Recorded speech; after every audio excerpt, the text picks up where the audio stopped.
Expect from Attorney General Jeff Sessions today. Any bombshells out there? No, I don't think so. I think that for the most part, the audience is going to end up being probably a little frustrated if they're expecting as much drama and entertainment as we got with Mr. Comey. The only reason I think that you'll see kind of more fireworks is because, unlike last week with Comey, where you didn't have many of the members of the committee, kind of playing nice with him and treating him with respect and not really kind of going after him, just wanting to hear his story. I think you'll see a lot of Democrats on the committee today really go after Sessions hard. But I think Sessions who's a very skilled attorney, is just going to sit there and take it, and he's going to navigate those waters very cautiously. Clearly, there is a strategy by him and the White House and President Trump for volunteering to do this, but certainly he's not going to put himself in any type of perjury trap. And I think what people will also hear a lot is, I can't talk about that in open session. We need to go to closed session. Or they're going to hear, I'm not going to share the specifics of a conversation with the president. And they may even hear him exerting executive privilege, a term that people are starting to hear a lot about. But clearly there is a proactive strategy for him doing this from the White House. The president and the White House seem to be doubling down on this kind of discrediting the Russia investigation and what all who are investigating are doing. So in some ways you gotta just tip your hat to them that they clearly are going right at their base, could care less about Washington, D.C. The argument or the story that there might be another meeting with Jeff Sessions and the Russians that he didn't disclose. How much of a issue do you think that is? Well, I don't. I mean, I think it's an issue to people just to continue to raise questions and suspicions. But again, I don't think that this president and White House care about raising questions and suspicions. They're like, yeah, let these people have all the questions and suspicions they want. But our base out there in Pennsylvania and Ohio and Wisconsin and all those states that matter to them, the working class Americans that were there for them in November, they know that those are the ones that don't have questions or suspicions and that like the president fighting back and punching back on this. And I think, sure, the president is flying very close to the sun on a daily basis. Let's not make no mistake. But I think he knows he's the president. He has the authority to exert executive privilege. He has the authority to not testify in front of Congress. He has the authority he does have the authority to terminate Robert Mueller, the independent counsel, even though it would be highly questionable and suspicious.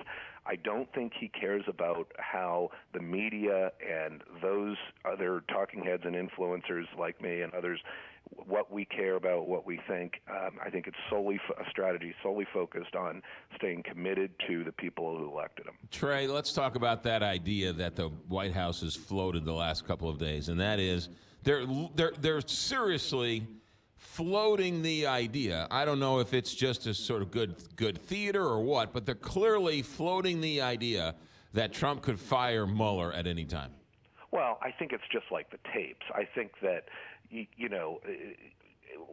Trump is either very lucky or he's just very, very, very smarter than we thought and has better instincts than we thought, because he gets up there and a lot of us listen to it and say what he says we find just unbelievable or astonishing or unprecedented.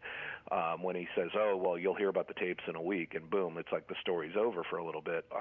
Or, oh, well, we're considering getting rid of Robert Mueller. It's all an effort from them, again, to appeal to his base of voters who voted for him. He doesn't care, unlike past administrations or other politicians that are trying to spin because they want to try to set a narrative in the media or whatever.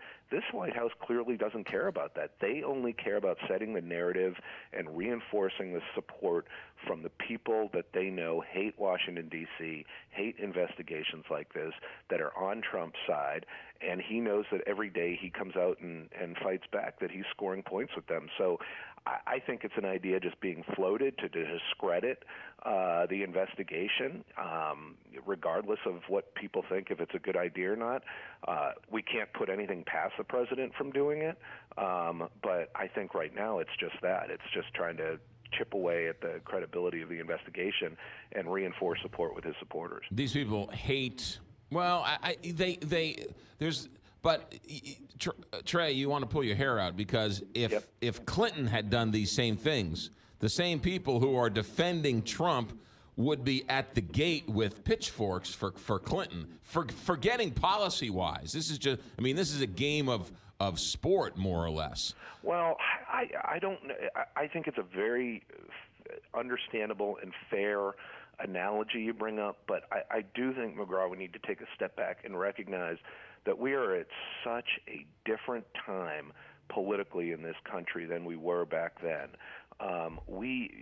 This country is so segmented and divided and polarized now on so many levels, not just politically, but socially, culturally. I mean, just everything. And it's getting worse and worse. And I would argue that it's way more than it was back then when Clinton was doing that. In fact, there are, we're just assuming that Trump voters are these ultra right-wing conservatives. They are not. I agree with that. They are middle American, working class Americans, many of whom probably voted Democrat in the past, that tons of union supporters that just want to have a guy that's coming into Washington to say the heck with everyone else.